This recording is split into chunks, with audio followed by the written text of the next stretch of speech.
So now I have 3 and negative square root of 2.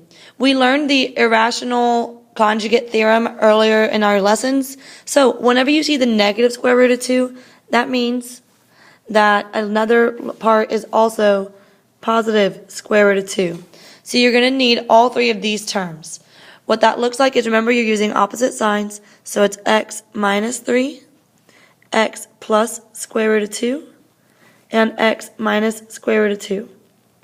So I'm going to go ahead and do these back to, I'm going to start here. So when I do those, I have x minus root 2 times x plus square root of 2.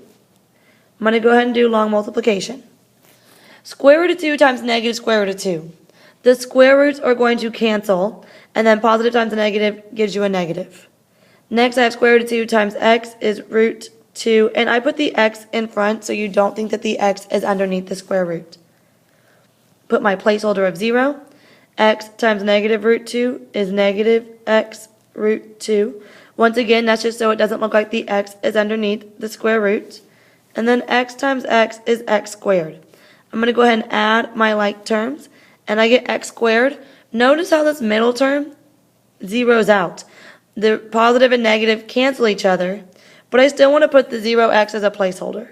So there's what that comes down to. So I still have x minus 3, and now I have x squared plus 0x minus 2. Now, I'm going to go ahead and do long multiplication with those. So when I do that, I have negative 3 times negative 2 is positive 6. Negative 3 times 0x is 0x. And then negative 3 times x squared is negative 3x squared. Oops. Next, I'm going to go into my x term, and I need my placeholder. X times negative 2 is negative 2x. X times 0x is 0x squared. And then x times x squared is x cubed. I'm going to go ahead and add these up. X cubed minus 3x squared minus 2x plus 6 is my final answer. Here we go. I'll rewrite it out pretty.